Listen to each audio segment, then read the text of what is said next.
আসসালামু আলাইকুম। প্রবাসী মন্ত্রী সাহেবের দৃষ্টি আকর্ষণ করছি, বিশেষ করে আমরা বাংলাদেশিরা যেসব দেশে আছি, বিশেষ করে অন্য অন্য দেশের ডক্টর নার্স প্রত্যেকটা হসপিটালে পাওয়া যায়।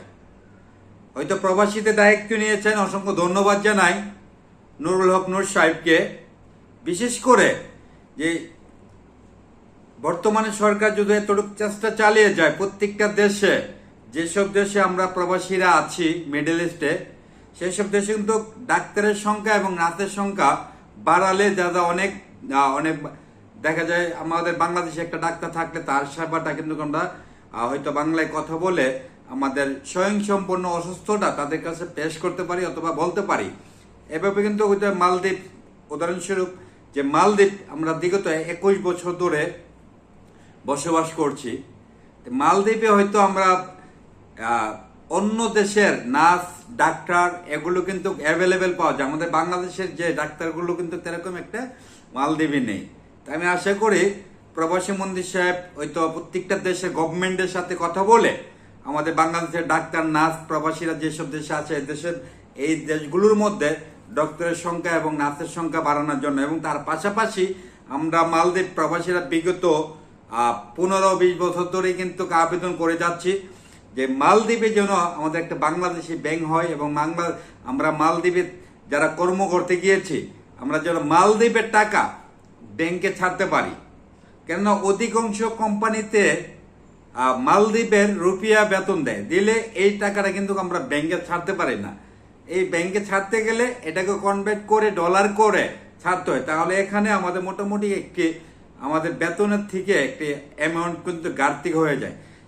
এই যে বিভিন্ন দেশের ব্যাংক মালদ্বীপে রয়েছে, শুধু বাংলাদেশি ব্যাংকই নেই। হয়তো বাংলাদেশি ব্যাংকগুলো যদি একটি ব্যাংক থাকতো তাহলে আমরা বাংলাদেশি যারা আছি 1 লক্ষর উপরে কাছাকাছি আমরা বাংলাদেশিরা আছি।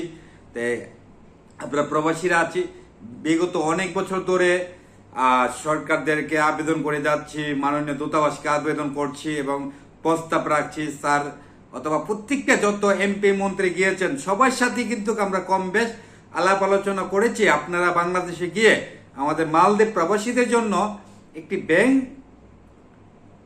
খুলে দেওয়ার জন্য একটা ব্যবস্থা করবেন, যেন আমরা বাংলাদেশি প্রবাসীরা রিমিটেড যোদ্ধা যারা আছি তারা যেন টাকা পাঠাতে পারি। টাকাগুলো হয়তো আমাদের যে রুপিয়াগুলো দেয় সেই রুপিয়াটা যেন ব্যাংকে ছাড়তে পারি। এটা আমাদের বর্তমানে যে প্রবাসী মন্ত্রী সাহেব আছেন ওনার কাছে আকুল আবেদন জানাচ্ছি। হয়তো উনি বেশ কিছু দেশে নুরুল হক নূর সাহেব বর্তমানে প্রবাসী মন্ত্রী দায়িত্বে আছেন, আপনি বেশ কিছু জায়গায় গিয়েছেন, হয়তো প্রবাসীদের দুঃখ সুখ বুঝতে হলে প্রবাসীদের সুযোগ সুবিধাগুলো আগে সরকারি বাস্তবতা করলে, তাহলে বাস্তবতা করার জন্য আহ্বান জানাচ্ছি। এই আমরা রিমিটেড যোদ্ধারা হয়তো আমরা টাকা পাঠাতে গিয়ে একটা ভোগান্তিতে পড়তে হয়। কেন আমাদের বাংলাদেশি ব্যাংক নেই? অন্য অন্য দেশের ব্যাংক আছে, তারা ব্যাংকে গিয়ে মালদ্বীপের রুপিয়া বেতন পালে তারা ব্যাংকে গিয়ে এই রুপিয়াগুলো ছাড়তে পারে। আমরা অবাগা মালদ্বীপ প্রবাসীরা ছাড়তে পারি নাই। আজও পর্যন্ত 21 বছর ধরে বেশ কিছু সরকার এলো আর গেল, বেশ কিছু এমপি মন্ত্রী থেকে ধরে বিভিন্ন দলের রাজনীতি নেতা কর্মীরা গিয়েছেন।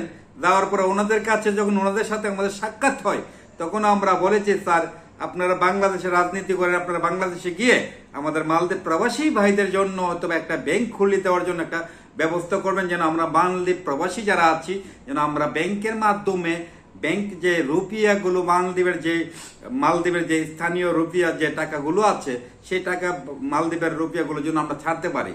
তো এইভাবে কিন্তু অনেক এমপি মন্ত্রী এলো আর গেল, আজও কোনো বাস্তবতা হলো না। এই জন্য প্রবাসী মন্ত্রী সাহেব যে নুরুল হক নূর সাহেব আছেন, আপনার দৃষ্টি আকর্ষণ করছি, আশা করি প্রবাসীদের ব্যাংক একটি মালদ্বীপে দেওয়ার জন্য যেন প্রবাসীরা যেন রুপিয়া ছাড়তে পারে। তার পাশাপাশি শুধু মালদ্বীপে হয়তো এখন বিগত 21 বছর ধরে বাংলাদেশি ডাক্তার এবং নার্স এরকম আমরা চোখে দেখতে পাই নাই, এখন হয়তো 1-2 আছে।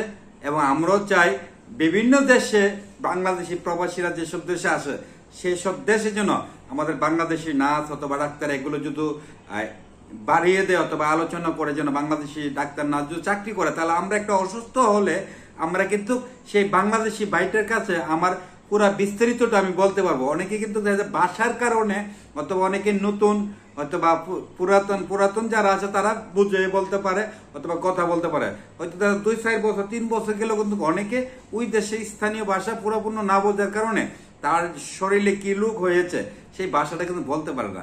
তো এই জন্য প্রত্যেকটা দেশে এবং মালদ্বীপে বিশেষ করে ডাক্তার নার্স বাড়ানোর জন্য এবং যেন আমাদের বাংলাদেশে ডাক্তার নার্স থাকলে যেন আমরা তাদের সেবাটা নিয়ে আমরা আমাদের অসুস্থ হলে তাদের সেবাটার জন্য আমরা পেয়ে থাকি। তা আশা করি যার যার অবস্থান থেকে শেয়ার করে দেবেন এবং বর্তমানে যে প্রবাসীর দায়িত্বে আছেন নুরুল হক নূর সাহেব, প্রবাসী মন্ত্রী সাহেব, আপনার নিকটে যেন এবং মন্ত্রী সাহেবের নিকটে যেন আমাদের ভয়েসগুলো যায়। হয়তো যে কবি একজন পরিচিত মুখ আমাদের যে প্রবাসী মন্ত্রী সাহেব, আশা করি আমাদের ভাষাগুলো বুঝবেন। কেন আমরা প্রতিনিয়ত বারবার বিভিন্ন নিউজে বিভিন্ন অনলাইনে বিভিন্ন জায়গায় আমরা কথা বলেছি প্রত্যেকটা দেশের প্রবাসীদের সুযোগ সুবিধারা কোন দেশে কোন প্রবাসী জেলে আছে, কেন জেলে আছে, যেন দূতাবাসগুলো গিয়ে খোঁজ খবর নেয়, অথবা কোন কোম্পানিতে বেতন পাচ্ছে না, বিস্তারিত প্রতিনিয়ত কিন্তু আমরা বলে যাচ্ছি। তা আশা করি যে বিভিন্ন দেশ থেকে, ওই দিন আমাদের সিলেটের এক বোন ওনার স্বামী কাতারে জেলে আছে, কি কারণে জেলে আছে হয়তো অপরাধে, কিন্তু হয়তো আমরা যেসব দেশে থাকি, আমরা প্রবাসীরা, আমরা বাংলাদেশের যেসব দেশে থাকি, তাদের স্বার্থে যদি কিছুটা আঘাত লাগে তাহলে মিথ্যা অভিযোগ দিয়ে অনেক বাংলাদেশি কিন্তু জেল খাটতে হচ্ছে। মিথ্যা অভিযোগ যদি মালিকে একটু মিথ্যা অভিযোগ দেয় তাহলে এই অভিযোগের সূত্র ধরে সে বাংলাদেশে এটাকে জেলে নিয়ে যায়। তো এইগুলো তথ্য তালাশি নেওয়ার জন্য কতগুলো বাংলাদেশি কোন কোন দেশে জেলে আছে এবং উকিল ধরে মুভ করে যেন সেই বাংলাদেশিগুলোকে ছুটিয়ে দিতে পারে এবং ছুটিয়ে যেন তারা যেন দেশে আসতে পারে, সেই ব্যবস্থা করে দেওয়ার জন্য আমাদের প্রবাসী মন্ত্রীকে বিনীতভাবে অনুরোধ করছি। বেশ কিছু দেশে আমার বাংলাদেশিরা বিনা অপরাধে জেল খাটছে। আমি আশা করি আমার বিশ্ব প্রবাসী ভাইয়েরা যারা আছেন, যার যার অবস্থান থেকে আমাদের ভয়েসগুলো, আমাদের কণ্ঠগুলো, আমাদের সুরগুলো আমাদের প্রবাসী মন্ত্রীর নিকটে এবং এমপি মন্ত্রী যারা আছেন আর রাজনীতিবিদ যারা আছেন তাদের নিকটে যেন আমাদের কথাগুলো যায়, তাহলে আশা করি আমাদের বাস্তবতার কাছাকাছি অথবা আমরা যেতে পারবো। শুধু আমার প্রবাসী ভাইয়েরা ভিডিওটা ছড়িয়ে দেন। সবাই ভালো থাকবেন। হয়তো কথার মধ্যে বলবিয়া দিব হলে ক্ষমা করে দিবেন। আমি কাজী মুখলেস বিদায় নিলাম। আসসালামু আলাইকুম।